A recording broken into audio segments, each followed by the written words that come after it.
Haleluya. Apa kabar saudara pada hari ini? Saya harap saudara semua dalam keadaan baik, sebagaimana jiwa saudara juga dalam keadaan baik, karena kita punya Yesus yang baik, yang mengasihi kita, yang mencintai kita. Kita bersyukur karena firman Tuhan mengajarkan kita dari sejak 2 hari yang lalu tentang masa depan yang kita miliki di dalam Kristus. Bagaimana firman Tuhan dalam kitab Amsal mengatakan masa depan itu sungguh ada. Harapan itu menguntungkan. Ketika kita ada di dalam Kristus, kita memiliki kepastian pengharapan. Kita memiliki kepastian masa depan. Tuhan senantiasa ingin menolong, menyertai kita. Dan itulah kehendak Bapa kita. Dan untuk itulah Yesus datang ke dalam dunia. Karena kasih-Nya yang begitu besar kepada kita semuanya. Dan kita melihat apa yang dikerjakan Yesus ketika Yesus ada di muka bumi. Kemarin kita mendengar dari kitab Yesaya, bagaimana firman Tuhan katakan nubuatan tentang Yesus. Bagaimana bulu yang patah, terkulai, tidak akan dipatahkan hancur. Bagaimana sumbu yang telah pudar, tidak akan dipadamkannya. Begitulah kasih Tuhan kepada kita. Dia peduli kepada kita. Dia sayang kepada kita. Dia cinta kepada anak-anaknya. Bahkan di dalam firman Tuhan, di dalam Matius pasal yang ke-17, mulai dari ayat 24 sampai ayat ke-27, ini berbicara tentang suatu peristiwa di mana pemungut bea bait Allah mendatangi Petrus dan dia bertanya, apakah gurumu tidak membayar bea 2 dirham itu? Bangsa Yahudi memiliki kebiasaan setelah mereka menginjak usia 20 tahun, maka mereka dikenakan pajak senilai 2 dirham untuk disebut sebagai pajak bea bait Allah, untuk pemeliharaan bait Allah, untuk mengurus bait Allah. Maka orang-orang Yahudi yang berusia 20 tahun, karena usia itu dianggap adalah usia yang sudah menghasilkan, usia itu dianggap adalah usia yang sudah memiliki suatu kehidupan yang mapan, sehingga mereka dikenakan pajak oleh para penjaga-penjaga bait Allah, oleh para pemerintah mereka.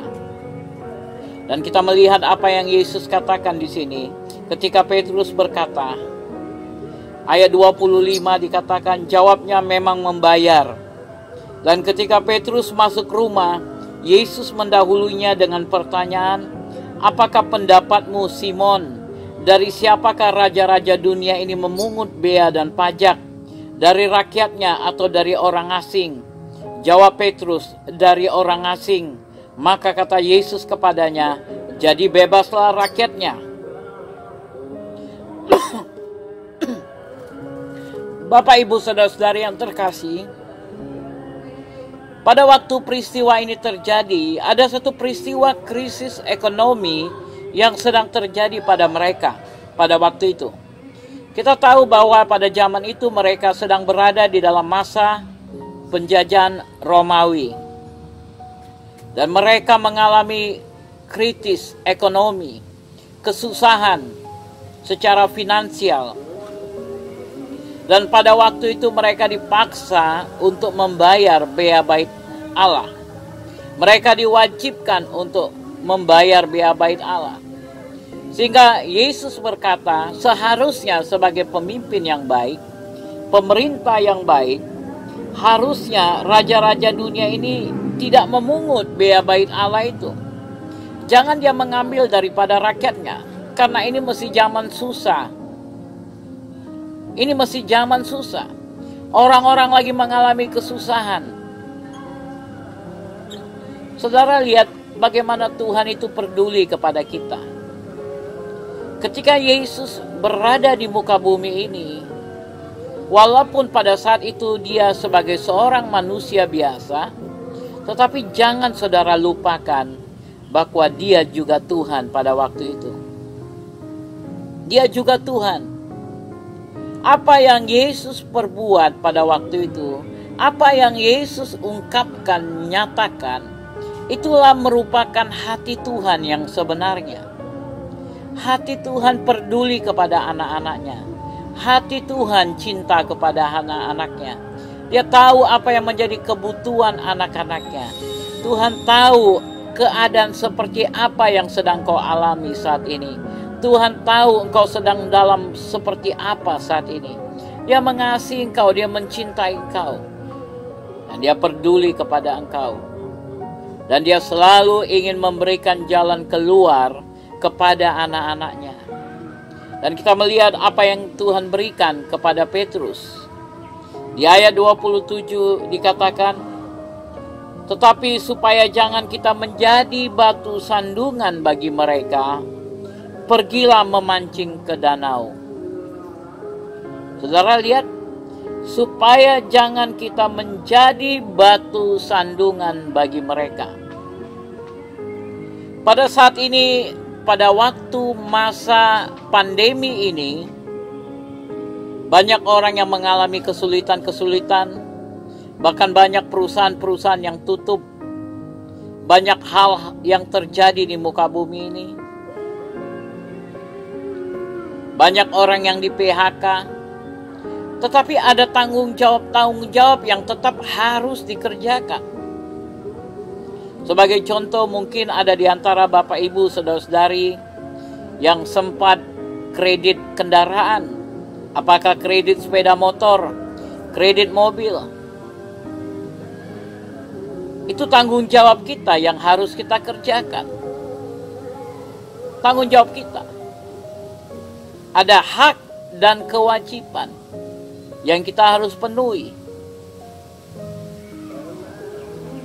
Tetapi kadang-kadang di dalam peristiwa seperti ini, pandemi seperti ini, di mana kita mungkin tidak bekerja, di mana mungkin kita tidak buka usaha, mungkin bisnis kita tidak berjalan dengan baik, mungkin kita bertanya, bagaimana supaya saya bisa melakukan kewajiban saya?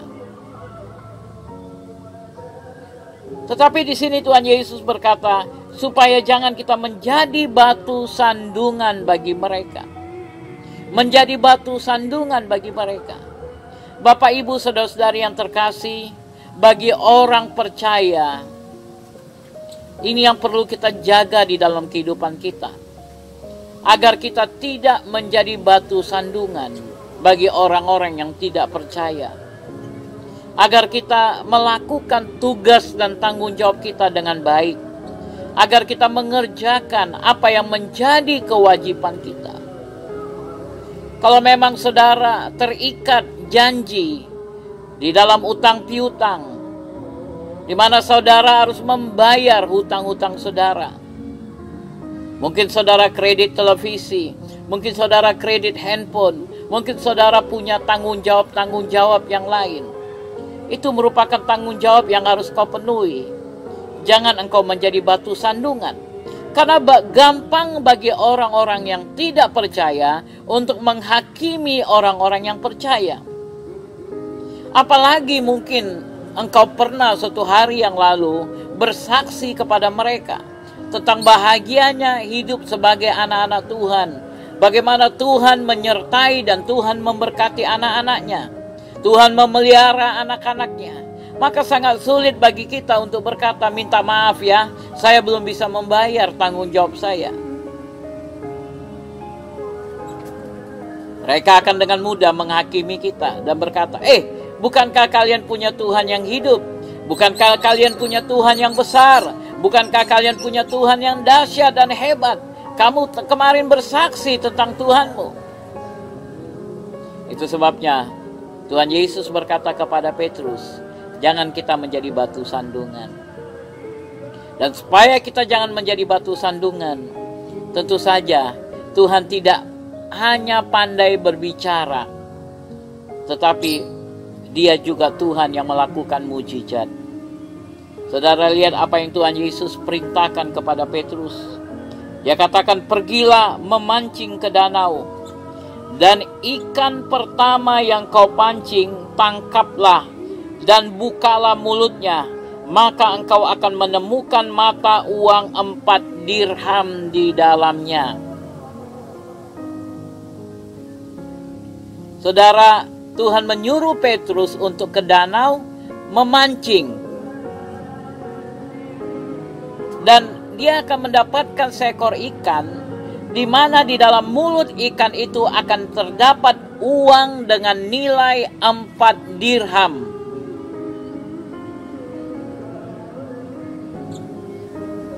Bapak, Ibu, saudara-saudari yang terkasih, lihat bagaimana Tuhan peduli kepada anak-anaknya. Biaya bea tersebut untuk satu orang adalah 2 dirham.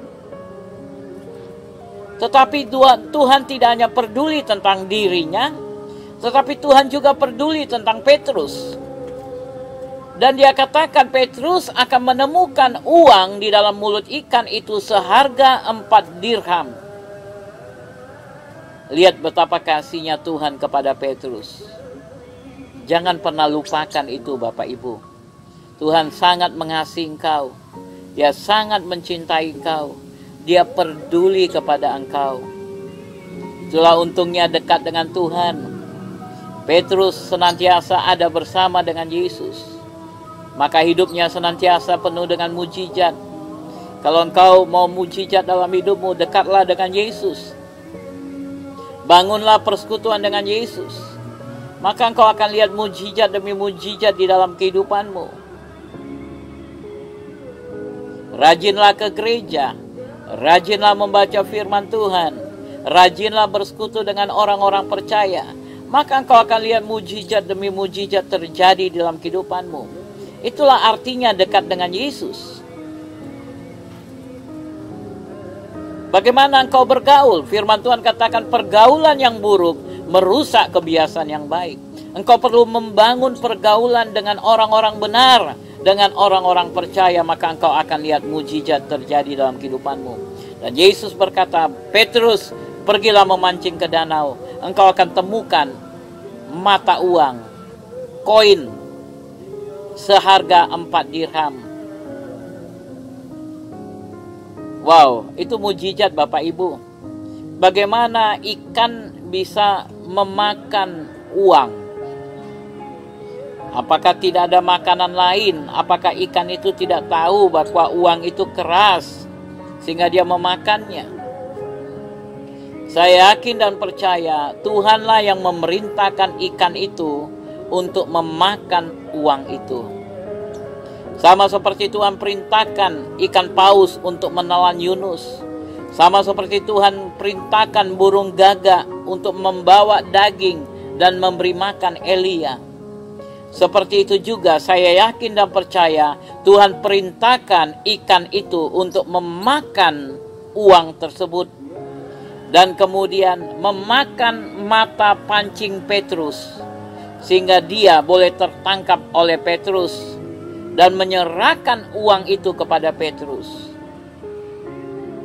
Luar biasa Bapak Ibu. Itu janji Tuhan dari sejak kejadian. Tuhan katakan berkuasa atas burung-burung, atas ikan-ikan. Mujizat demi mujizat akan terjadi dalam kehidupanmu. Tuhan sangat baik kepadamu. Dia peduli kepada engkau. Dia mencintai engkau Bapak Ibu. Ada harapan bagi orang yang percaya. Sesulit apapun keadaanmu pada saat ini, jangan takut, jangan khawatir. Masa depan itu sungguh ada kalau engkau ada di dalam Yesus.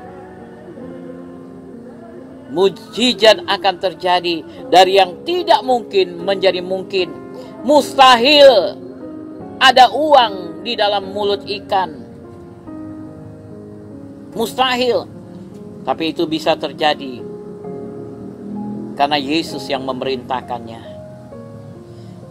Petrus beruntung karena dia dekat dengan Yesus. Apakah engkau dekat dengan Yesus? Mari bangun hubungan dengan Yesus.